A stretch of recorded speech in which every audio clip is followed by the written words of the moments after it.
thank our university and community sponsors, the University of Iowa International Programs and the University of Iowa's Honors Program. They contribute vital time, talent, and logistics to our organization. I also thank the Stanley University of Iowa Foundation Support Organization for their ongoing financial support. And we are particularly grateful to today's special financial sponsors, Mike Margolin and the University of Iowa Community Credit Union. Their support makes today's program possible. Now it is my pleasure to introduce Professor Ahmed Souaiaia. He is Associate Professor of Islamic Studies in the Department of Religious Studies at the University of Iowa. He also holds joint appointments in history, international relations, and the College of Law. Among his many publications, two of his recent books are Anatomy of Dissent in Islamic Societies, Ibadism, Rebellion, and Legitimacy, from Palgrave Macmillan in 2013, and Contesting Justice, Women, Islam, Law, and Society, which came out from SUNY Press in 2009. The topic he's going to address today, certainly as evidenced by our large turnout, is incredibly timely, and he is superbly qualified to help us understand it. So please join me in welcoming Ahmed Souaiaia.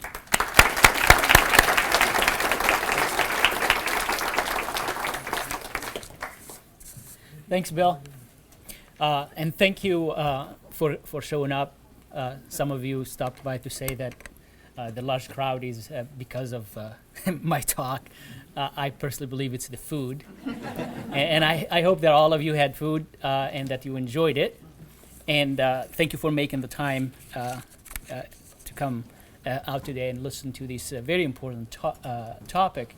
Obviously, it's changing so fast that when I was asked when Bill asked me last spring to talk about it, I put an outline, and it kept changing until 5 minutes before I came in to lecture. That's how dynamic and how fluid this is. It makes it also hard, especially if we were to make a prediction. The topic is the genealogy, the history of Isil, as well as the future of Isil. And I will try to take a chance here at the end and tell you what exactly the future of Isil and groups like its derivatives would be. I also I asked Bill to send me some questions from especially the regulars, because we academics tend to pick a topic and we fall in love with it, and we think that everybody should be interested in it. The reality is usually like maybe one or two. So I wanted to make sure that at least I can get your attention by several questions, and I received some.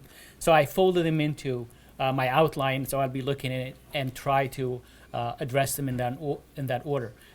Mostly there was interest about the historical, basically, genealogy of groups, not just ISIL, but groups like ISIL. And then there was also a question about the modern times. People who were interested in modern events and current events are interested about what's going to happen in Syria and whether the situation in Syria will be duplicated or replicated elsewhere, and how the situation in Syria could conclude. So I'm going to start talking basically about a subject that is going to span about 1,500 years. So I'm going to, if you feel like lost, we'll have hopefully 15 minutes so I can emphasize some areas that is not clear. Let me start by saying, basically, speaking a bit about, in generality, about Islam and the formation of Islam from the formative period, and what features, what dogma, what ideas gave rise to these religious movements, especially that are participant in the broad movement known as the Arab Spring. And I think I would start first by the founding of Islam, and a couple things that are related to the founding of Islam, and that is, at least Muhammad, the founder of Islam, did not see himself as an innovator or someone who brought a religion that didn't have any roots in the community where he lived. He always preached that he is an organic continuation of the Judaic-Christian tradition. He would revise certain elements of it, of Judaism or Christianity, but nonetheless he would argue that the absolute majority of the teachings, being the ethical or legal, of Judaism and Christianity are still present in this new religion. What that would suggest to us is that the theology is not really new, and religious elements are not really new, and the spirituality is not new. That's not his mission. But what he thought was his mission is issues of social justice, status of women, status of the institution of slavery that was prominent in that time, and provided answers to these social issues, and that he thought it's a reinterpretation of the Semitic tradition as it relates to these issues. So from the beginning, we could start thinking in terms of two approaches to a religious discourse, and especially the Islamic religious discourse that has a political component and a religious component. A religious component or moral component that was preached for about 10 years in Mecca. And then after 10 years, he migrated to Medina, and then he established nothing short of a modern day state, a government with all the features and institutions of a government and a modern state. And in the end, before his death, in fact, he has a standing army that conquered land as far as the Roman Empire and African territories, and even pushed against the Persian Empire. And so in this kind of setup where you have religious teachings, ethics and morality, and addressing social issues, you can see the seeds of division, future division among Muslims who will be now authority-less or absolute authority-less. Muhammad represented the absolute political authority and the religious political authority. And after that, only political authority was inherited. All these caliphs that you hear about, in the end, they were just political authorities. They never claimed that they have some privileged religious information that they will impose on others. What that meant is that if you were to set some priorities or to define religion anew, what role Islam would play is to answer a basic question. And that is, are religious teachings meant to be in service of humans, or humans ought to be in service of religious principles? The Muslim community would divide into three different sects along theological lines. They will also divide along 8 other denominations along legal and jurisprudential differences. But all these differences in the end do not really produce a distinct line that's distinguished between what you see today and what allows the majority of Muslims also not to agree with them is this fundamental question, and that is, are the religious principles holy and unchangeable, or these religious teachings are actually there to just ameliorate and help the status, human condition, basically improve human conditions. Very early on, probably 50 years after the death of the Prophet Muhammad, there was a debate about a question of the Quran, whether the Quran is created or not. And you may sound like, well, who cares, right? But it's fundamentally important because in answering the question, if the Quran is created, it means that circumstance can dictate the interpretation of the Quran. That means there is no unchanging meaning of the language of the Quran. And this view obviously would be probably preferred by political orders, by political actors, because what it gives them room to interpret the religious text given the circumstances of the time. And obviously this position also can be obviously promoted by people who believe in reason-based religion, not tradition-based interpretation of religious text. And so for the first 2.5 centuries of Islam, excuse me, the tradition-based interpretation of religious text dominated. And it will come to be known later on as the Mu'tazili school of theology. And the Mu'tazili, it's a group of scholars at that time who interpreted religious tradition by arguing that reason should be the distinguishing feature in interpreting religious tradition. It should be the tool, the main tool, not a text or a tradition or an anecdote as is without a changing meaning.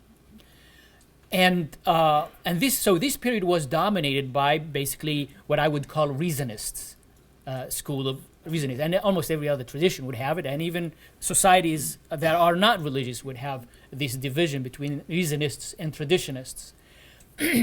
But as is the case, usually when there is a philosophical tendency that is very successful, usually hubris follows, right?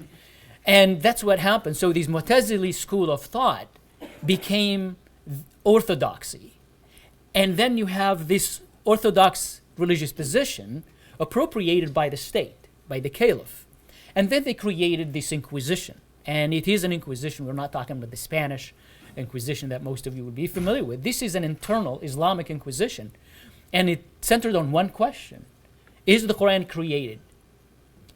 And if you were to want to be a judge, a bureaucrat, a professor, a teacher, anyone working and paid by the government, you needed to answer that question. And if you said, yes, the Quran is created, you get the job. Not that cronyism didn't apply, but it does. But when cronyism is does not apply, then that would be the determining answer. If you said yes, you're accepted. If not, then you may, and especially if you are a powerful person, you may end up in jail until you're forced to accept that orthodox position. And by the beginning of the third Islamic century, whenever there is militancy, there would be always a resistance and reaction. And so there were a group of scholars who challenged that position. And so when they were asked if the Quran was created, they would say, it's God's word. And obviously you can see that they're trying to avoid the answer because it's a yes-no question. And they're answering by a phrase or a sentence or something. And so basically you're not accepting orthodoxy. And so they will throw you in jail, they will torture you, and if you don't have defenders, they may even kill you. And one of these key figures was Ahmed ibn Hanbal. Ahmed ibn Hanbal, he was going around from mosque to mosque collecting tradition. And tradition is like stories, really, about the Prophet and the followers of the Prophet and the friends of the Prophet who were pillars of the community. And he was writing them down. And his writings survived until now. You go to our library, you'll find his collection in our library here, in fact. And when he was asked, so he became also very influential, when he was asked the same question, he said, it's God's word, that same answer. And he ended up in prison until one of the Abbasids, caliph, passes away, and that's how power transitioned in that time. When one caliph died, the next steps in, and the next caliph decided, it seems like it's becoming popular. This opposition is gaining ground, and it's a very popular position. Possibly it's even hip position, which sounds like weird, a traditional position, hip. But sometimes it's that energy behind it. That because what they were doing is basically standing against this coercive system. And so it doesn't matter whether it makes sense or not. All what it does is these people have the courage to stand up for the established order. And the caliph was swayed, and he decided now he's going to adopt traditionism as orthodoxy. And then Hanbalism, this is what would be established as the school of Hanbalism. It was not known then, they were still fighting for it, becomes basically the new orthodoxy now. A total shift after 250 years, reasonists dominated. Now you have traditionists dominate. And this is really the root. This is the epicenter of the ideology that supports Isil and its derivatives. Because that's where they find home. That's when they can sustain their logic. So they would argue that tradition supersedes reason. You can only rely on reason, if at all, if there is no tradition, be it from the Quran, from religious texts, or from the Prophet, or from the companion, or from the followers of the companion, or from the followers of the followers of the companion, or from the Imams. Ahmed ibn Hanbal. These are sacred people, sacred tradition. You cannot use reason to override it. You cannot rely on reason to say it doesn't make sense these days. So here I would invite you to see how the reasoning, after they did horrible things, especially that burning of the pilot, the Jordanian pilot. And when people ask, how could you do that? It's inhumane, it's horrible, you can use any adjective to describe it. They didn't care how you feel or how you justify actions. What they cared about is like, wait, they go to a text and they said, this first caliph burned somebody alive. If he did it, it's good for us too.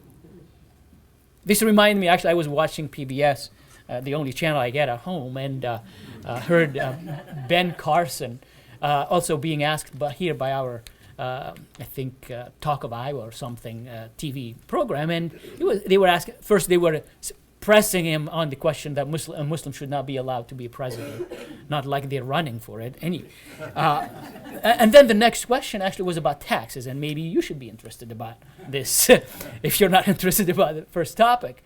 And he was asked, like, so we hear that you're promoting this idea of proportional taxes, basically 10% or something. And he said yes, because it's derived from the Bible. And it's the rule of proportionality. And if it's good for God, it's good for us. That's the same logic would be used also by somebody who takes literally any religious tradition. So this is not something specific to Muslims or Islamic society. It is a religious position that traditionists and literalists usually will embrace. And so this is where really the roots of ISIL, Al-Qaeda, or whatever group they may have tomorrow, is that we respect only tradition. And we respect tradition inherited from key people. Right? And that's where all this began. By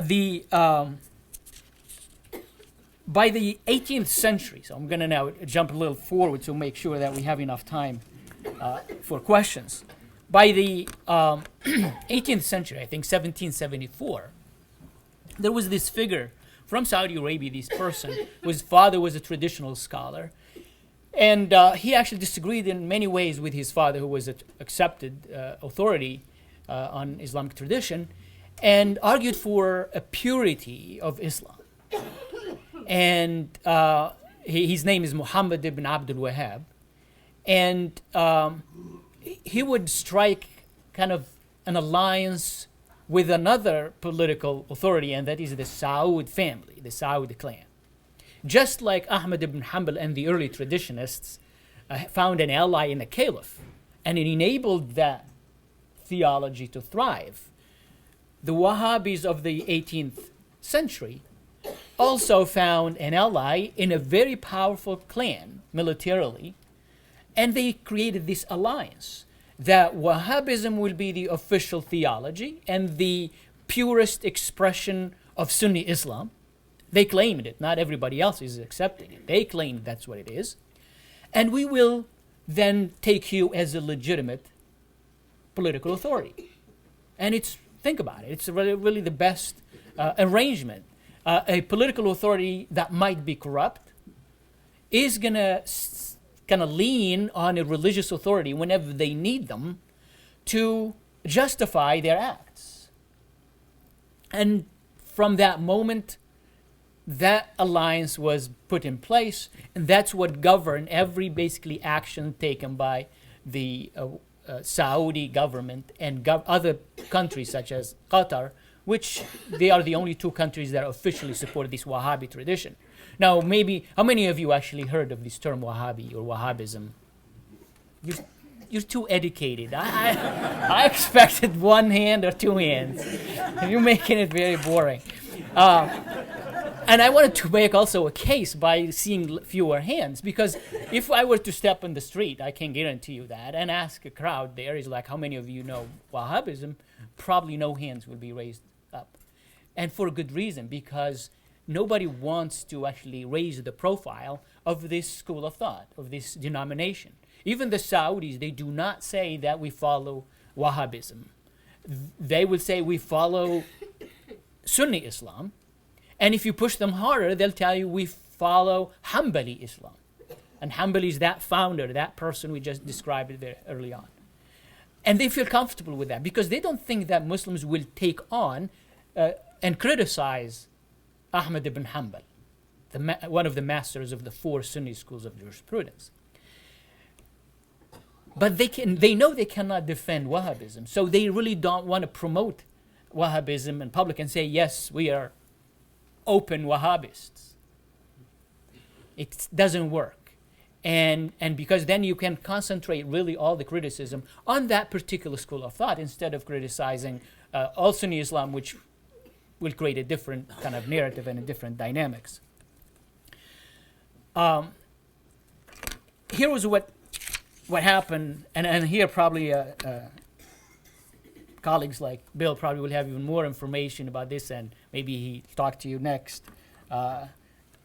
on this strange, peculiar alliance between basically Wahhabism, Saudi clan, and the United States in its fight against the ungodly ideas and atheism specifically, because that was determined in Islamic culture that atheism has no place and communism has no place in our society, and then you can fight them openly. And then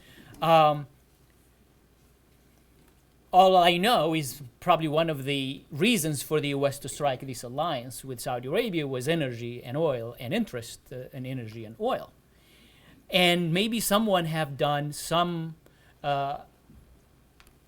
statistical analysis and decided that the benefits in terms of energy, access to energy, outweigh the harm that is going to damage or will cause to the image of the United States. And I'll come back at the end, because your alliance reflect on you. Like, what is that? What's that saying? Birds of the same feathers flock together.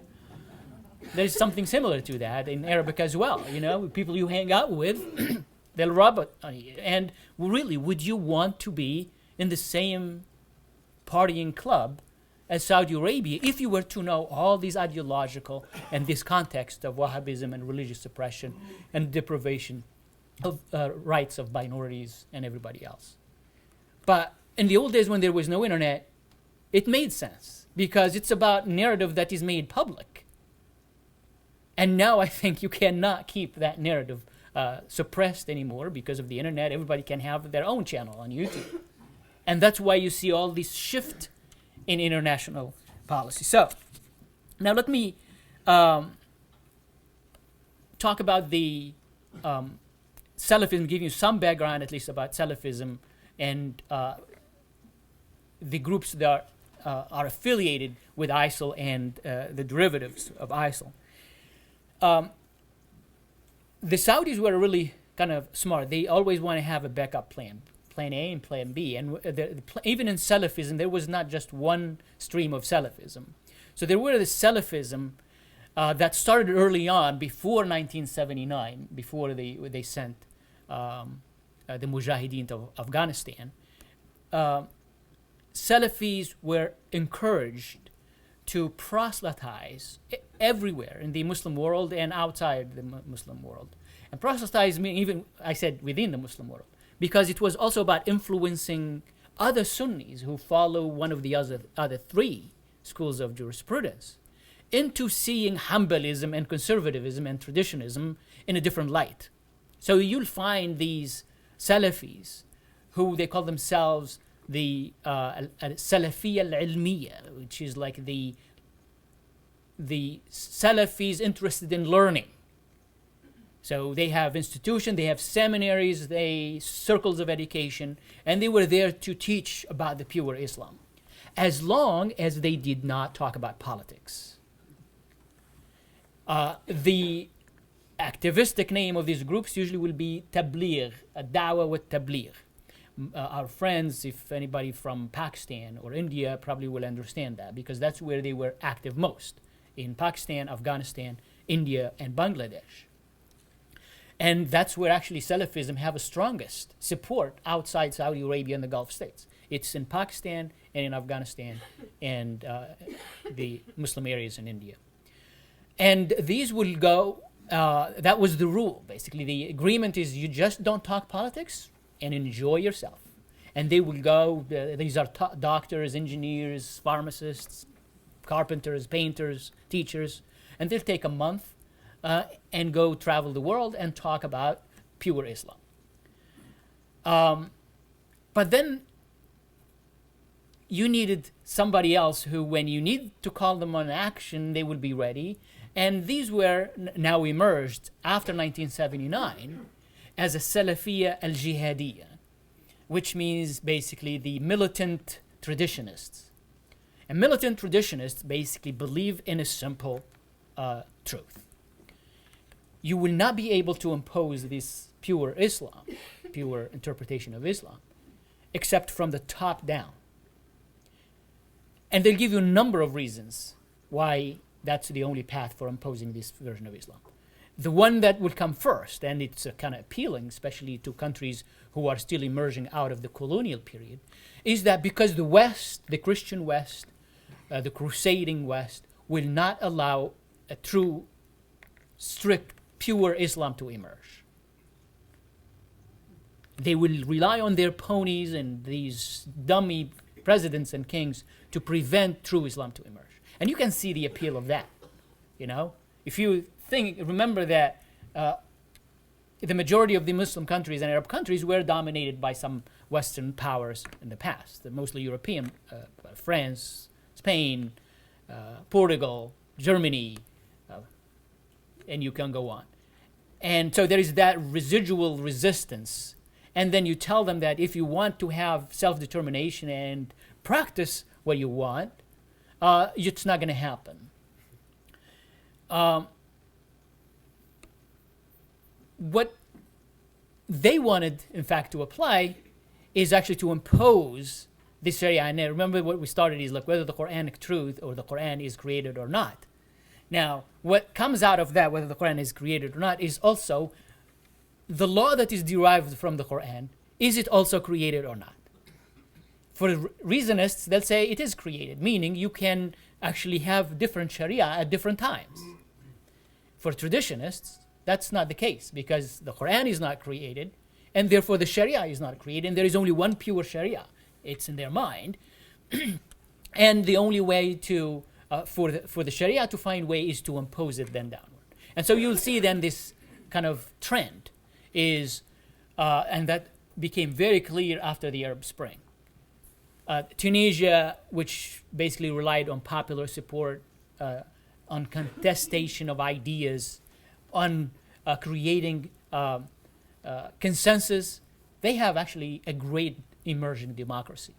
And I was there, in fact, right after spring semester was over, and see how it's working. It's very promising. They have difficult times, mostly because we're all busy fighting ISIL, instead of actually we should be busy supporting a good model in Islamic world, and that is the emerging democracy. But you see the other model where Saudis have influence and the Qataris have influence, it is top down. It is civil war. It is the gun. It's the power of the gun that is imposing that worldview. Political entities, and mostly basically Saudi Arabia and the West, found these militant traditionists useful, especially in combating the Red Devil, or whatever it was called, the Soviet Union. But keep in mind that that alliance or that strategy is the one that brought Al-Qaeda, is the one that produced Osama bin Laden. And so instead of using also that pronouns, it's them, it's them, it's them, no, it's them, including the U.S. administration. And that is a fact. If Al-Qaeda is bad, then you should also point to those who use them as a positive tool for change. And it was used in Afghanistan. When there was no interest, the Soviet Union collapsed or defeated, or however you want to go, whatever narrative you want to adopt, they were pulled back, and then these mujahideen who were in Afghanistan, they go in different places. And in 1991, 1992, it started actually in 1989, a movement for democratization of Algeria started. And it was very successful. And in fact, the winners were moderate Muslims, moderate Islamists actually, won the election in 1991, and they were set to win the second round of election early 1992. And then the generals step in, cancel the election, throw people in jail, and yes, by that action they triggered a civil war, but foot soldiers of that civil war were the Algerian Afghans. These are the Algerians who were fighting in Afghanistan, trained and conditioned in the same kind of tradition that was promoted in Afghanistan, and they come in Algeria, and it was a civil war from 1992 until 2002. Close to 250,000 dead or disappeared, and that country basically was reduced from maybe the third strongest country in Africa into a joke of the continent. And that's also, here is what this Salafi traditionist ideology produced in Algeria, and we didn't pay attention. We didn't think that we should do something about it. And then comes the Arab Spring. What also we ought to remember is that the Arab Spring was not started by Isil, was not started by Al-Qaeda, and in fact it was the best way to defeat Al-Qaeda if you think about it. This is where the masses are empowered to overthrow corrupt regimes but establish a better order than what it was, not something that is worse. And the only country that we can brag about, maybe it's some bias because I was born in Tunisia, but I think the facts also support me. It is one of the stable and promising experience in this out of this Arab Spring. The new constitution, there is translation online, you can access it. It's one of the most progressive constitution. It is, and I'm comparing it even to the United States Constitution. The Obamacare that some people still think that they can overturn or throw out, it is already in the Constitution. It's not a Tunisia care. It is part of the Constitution that people have access to health, and it has even the public option that Obama could not put on the affordable action. They have it in there. It's already there. The government need to provide that. You know, obviously they learned from the European experience, from the American experience, and they learned about also the process of thinking and acting from behind the veil of ignorance to produce something that everybody's happy with, and that they manage. In Egypt, it was almost on the same direction until we know what happened, and mostly because of the Saudis were not happy with Mubarak being overthrown. He was their best friend. They were also not happy with the Tunisian dictator, Ben Ali, being overthrown. By the way, he's still living in Saudi Arabia, and they refused to hand him over when the Tunisian government, elected democratic government, asked for him because of the crimes he committed and theft. They refused. They said, no, we protect because of our culture, we protect our guests. I don't know how long he's going to be a guest and enjoy the protection. And then now we come to the second revival of this alliance, U.S. Saudi Wahhabi alliance in Syria. And I think I'll take just 5 minutes to explain that, and then we can, I will be happy to answer questions if you have about that particular situation. There was no question that the Syrian people also wanted that regime gone. No question about it, because no other Arab country is democratic and deserves to stay. All of them ought to go. And that's what everybody knew. And in Syria, there were peaceful demonstrations, and they were asking specifically to change the constitution, to have term limits, have fair election, have a process similar to what's happening in Tunisia. And within a week, those who already have had issues with Assad and his regime, and especially because of his alliance and his not falling in line, they were like salivating over this opportunity. We've got to jump on it and do something about it to get rid of them. And that was the end of it. You know, when outsiders decide that we need to change the regime in Syria by any means necessary, game over. There would be no reform, and no government, and Syria was a legitimate government up until that point, didn't kill. By the way, the narrative they may tell you he killed people, because now they look, it's like 250,000 people dead. And they don't tell you the breakdown of that 250,000 people dead, because 60% of them actually are minorities, are Alawites, Shias, and Christians. And they were killed by these different groups of rebels. So the narrative is not as clean as we would like to see it from here. And I don't think the New York Times or Washington Post or CNN is going to give you that, because it doesn't fit also the narrative of our foreign policy. And so all the blame goes to one regime. Not that I'm defending Assad regime. But during those 2 weeks, and I've been, that's the research project that I've been doing for since the beginning, is every day go and spend time looking at all these media and save all these documents, show that there was no death. There were brutality, no question about it. The police used excessive force. They tortured people, they imprisoned people, and they were like blanket arrests just by suspicion. All that was done, but that's not something new in the Arab world. Not that I'm justifying it again, but that's not reason to say he lost legitimacy.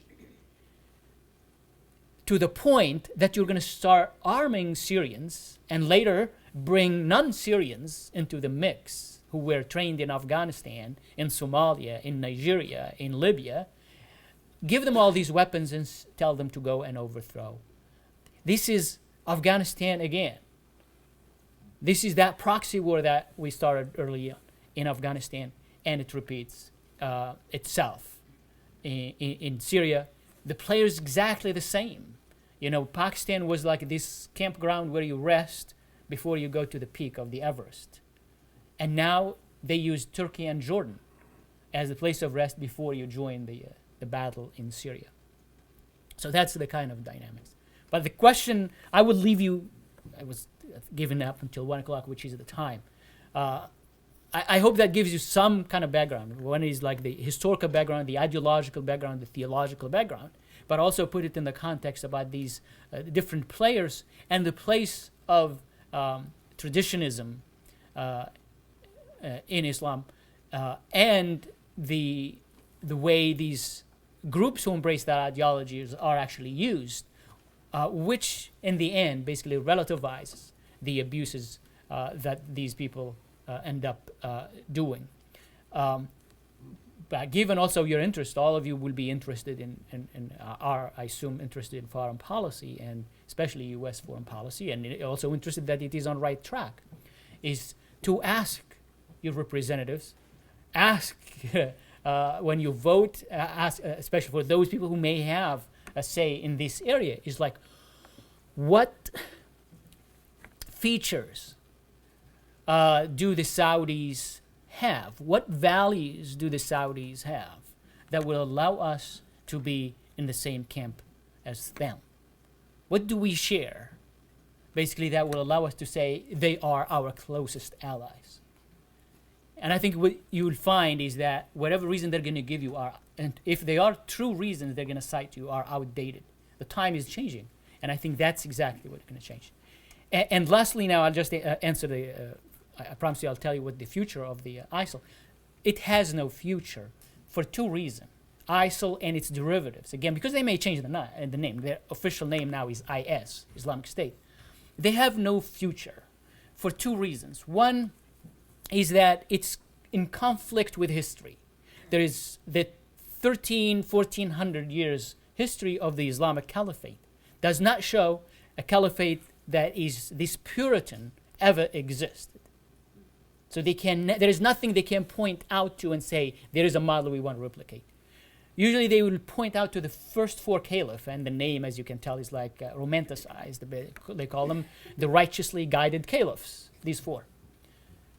But also, if you look at the history, the last two caliph of these righteously guided caliphs was the bloodiest periods.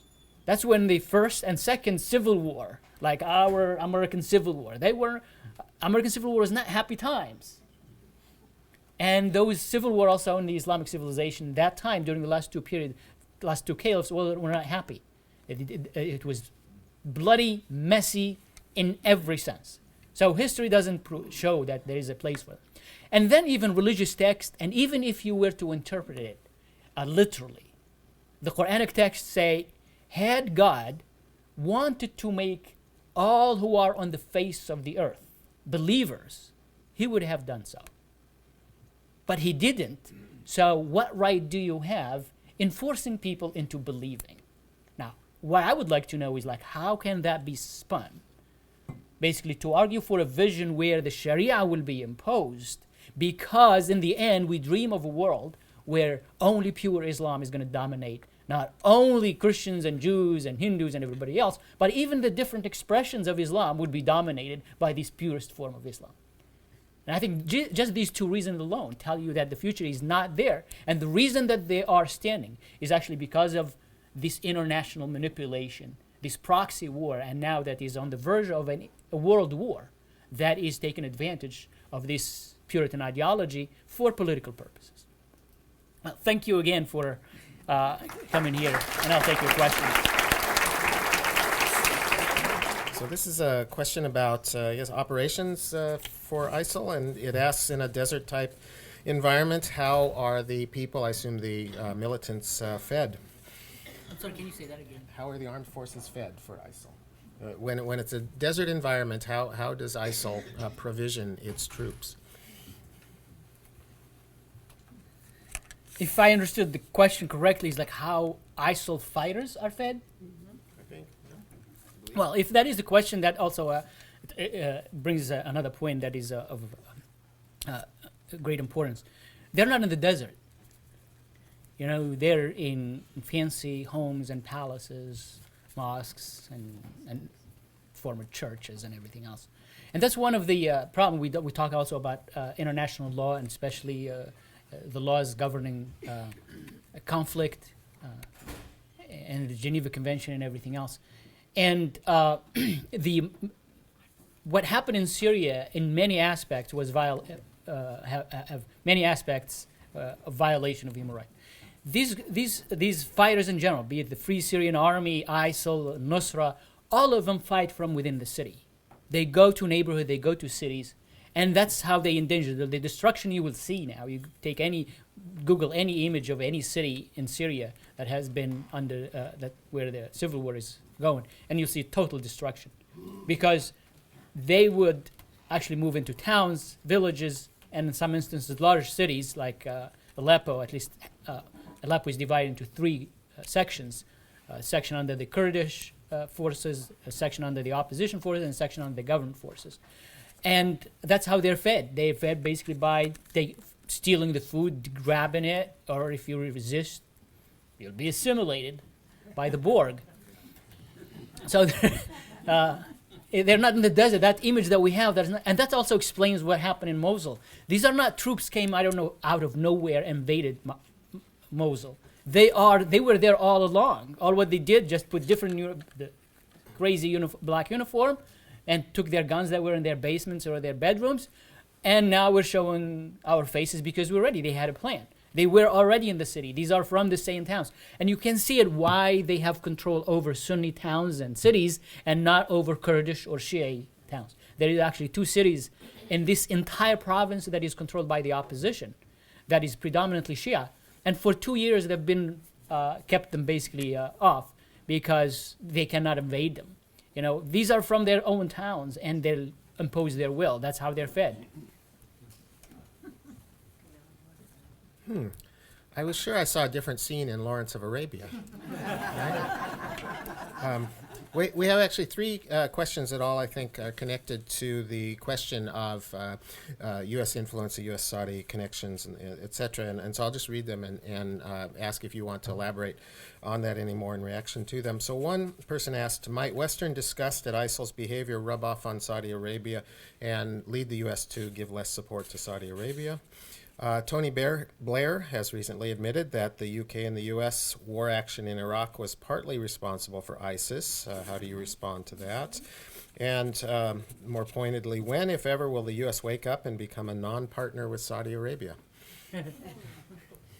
I saw actually read about the report about Tony Blair finally admitting, but still he refuses to apologize. And that same narrative is like, with the world is better off without Saddam. It's like, really? Why don't you then just move and live in Baghdad or in Fallujah? You know, it's a great place now. Any group, I think one of these three tables have the flag of Saudi Arabia. Can you raise it up? So those of you who don't know flag of Saudi Arabia, so it's right there, and it's green with some Arabic writing and a sword. Now, if you Photoshop that and just make it, instead of green, make it black, you got Al-Qaeda affiliate al-Nusra. Isil is handwritten, but al-Nusra is exactly like that. And that's the connection that I think we ought to keep thinking of as you read the news, and that you ought to have in mind when also you address issues related to foreign policy. I don't know when they're going to wake up. I think maybe when they get enough oil that they don't have to think about it, Saudi Arabia at all. In your summary, you said nothing about the split between Sunni and Shia. Is that because it's not as relevant to the larger picture? That's a great question, because it's not relevant theologically as the impression I wanted to give you early on, that traditionist, reasonist split cuts across religions, all religions, in fact, not just Islam, and across denominations and schools of jurisprudence.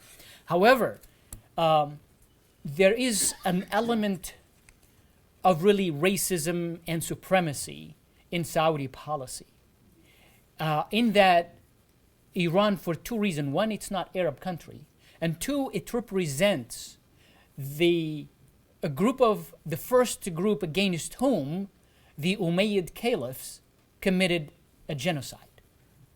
And since then, since that genocide was done, the Shias have been always seen as a minority that ought to be oppressed by one caliph after another. They never have, in the history of Shiism, the 12-ver Shiism, which is the dominant group in Iran now and in Iraq and Lebanon, never had a state of their own.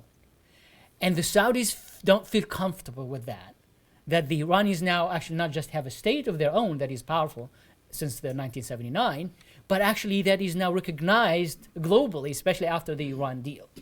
And that is making them nervous and making them crazy. And so sectarianism is in play as long as Saudi Arabia makes it an issue. But in reality, at least the Iranians do not approach it that way. Okay. So the next question asks, wasn't Bashar Assad's attack on Homs during the first protests similar to his father's attack to put down protests in his time, resulting in the deaths of thousands? Yes, it is. Any Arab regime usually will react to an uprising, especially when it's organized by Islamists, because they were historically the most organized politically and the most powerful, and they can mobilize on the spot. The Syrian regime had their massacres in Hama.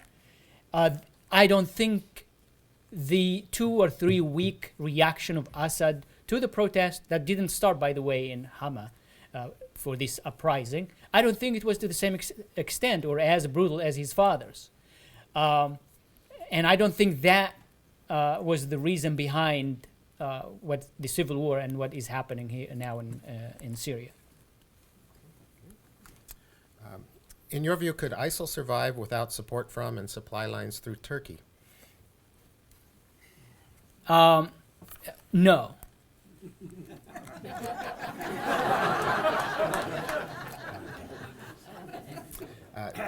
If you need a follow-up, the question writer can come up at the end, I think.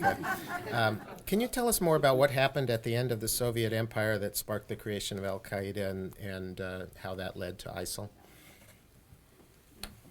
Okay, while the names changed, so now we're talking ISIL. But keep in mind that what we're talking about is after the Soviet Union, these mujahideen, where some of them were legit. They were Afghani resistant to Soviet domination. There was no question about it. But the foreign fighters were not legit. They were ideologues. They were used by the United States and by Saudi Arabia to project influence and power outside their borders. And to create that, they created an ideology. You cannot fight without a passion. And so they created that you're defending Sunnism, you're defending Islam, you're defending the honor of every Muslim. And so they sent all these outsiders. They were mujahideen from Algeria, Tunisia, Egypt, Sudan, Saudi Arabia, everywhere. And it worked. It had two purposes. One is in service of the alliance with the U.S. that had a problem with the Soviet Union, but it also worked in other services. Like these people who are passionate about a particular vision of Islam, they're trouble. And so it was also great to send them to almost a sure death in the Soviet Union. And then when the Soviet Union ceased to exist and the mujahideen start fighting for power, who's going to be the president and prime minister, etc., Taliban, which basically refers, all of them. Here's another fact you can take with you. All the Taliban are Salafis, and all Al-Qaeda are, in the end, Salafis. That doesn't mean that all Salafis believe and act exactly like the Qaeda, because we said there are two branches at least. And the Taliban basically is an expression of the Salafi and traditionist ideology, and they were enabled by Saudi Arabia. Let me remind you that when the Taliban took over, and the West did not see them a threat before 9/11, the only country, I believe, maybe there were two, but at least I'm sure about one, the only country that recognized them diplomatically was, you guessed it, even if you don't want to say it, it was Saudi Arabia. And that tells you the organic connection and link between Saudi Arabia and Al-Qaeda / Isil / the Islamic State. Well, unfortunately, we only have time for one more question, one final one, and I say that regretfully because I still have some cards with really great questions on them. So thanks to our audience for providing these good questions. So as a final question, I'll say one person asked, you didn't mention the Muslim Brotherhood. Is there any relationship between them and ISIL?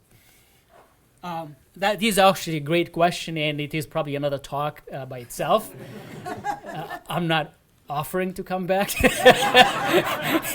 Can get somebody else to talk about it, but it's definitely a good connection. There are two ways to connect. First, the Muslim Brotherhood are really the modern face of modern Islamism. Second, with these changes, especially now with legitimizing the use of violence, a lot of the Muslim Brotherhood, the global movement, which is not just in Egypt, they're in Jordan, they're in North Africa, they're in Turkey, they start actually losing members. Those who want to have actions, they actually dropped out of Muslim Brotherhood and joined Al-Qaeda, be it al-Nusra or ISIL. So there is really this bleeding out in terms of membership from the Muslim Brotherhood and ISIL. The Muslim Brotherhood also, they don't embrace totally the Salafi ideology. And like the Tunisian branch of the Muslim Brotherhood, which is An-Nahda, is quite liberal in their thinking, in their interpretation of the Sharia and everything else. And let me take that a step further because it's really a great question. The Muslim Brotherhood is a global movement. They may have affiliates elsewhere with the name or without the same name. The Turkish government, or the current Turkish government, or the one that has been ruling since 2002, has roots in the Muslim Brotherhood ideology and affiliation. And that's why they're so hard still on Egypt, because they overthrew the Muslim Brotherhood. And this is also kind of related. Which also I would encourage you, if you're really interested in this subject about what's happening in Syria and in Iraq and that part of the world, two main events are going to happen very soon, within a week. Please pay attention to them. Number one, I think it's Friday, there will be a meeting in Vienna where this foreign minister of Russia, U.S., including for the first time the Iranian, are invited, including the Saudis. So the first time you're going to have the Saudis and the Iranians on the same table with the big ones, the Russia and the U.S. So we'll see what's going to come out of that. They have meetings on Thursday and Friday. It's a big event to watch that. The other big event to watch is what happens in Turkey on November 1st. There is a huge election coming up. They had an election in June. The current president, who is the representative of this Muslim Brotherhood kind of government, didn't like it. He wants a one-party government, so we'll go for another election. And it will be interesting to see. My sense of it, my prediction, and it's usually tough to make predictions, is they're going to lose. They're not going to win again because of what they've been doing. They're not going to win this election. And then, but the president might, this is really a stubborn authoritarian president, he might ask for a third election. And if that happens, there will be civil war within Turkey. The Kurds are going to start taking basically their fate in their own hands and try to act. But if he doesn't call for a new election and he loses, and then the opposition, the CHIP party it's called, basically gets a majority and enters into, wins enough numbers to enter into coalition, then game over for that Turkey trying to impose its will on Syria. Okay. Well, so join me in thanking Ahmed Souaiaia for his presentation today. This has been really great. Thank you, Ahmed. Let me mention again our gratitude to our sponsors, University of Iowa International Programs, U of I Honors Program, the Stanley U of I Foundation Support Organization, and today's financial sponsors, Mike Margolin and University of Iowa Community Credit Union. Ahmed, as a token of our appreciation for your presentation today, I'm very happy to present with you the coveted Iowa City Foreign Relations Council mug.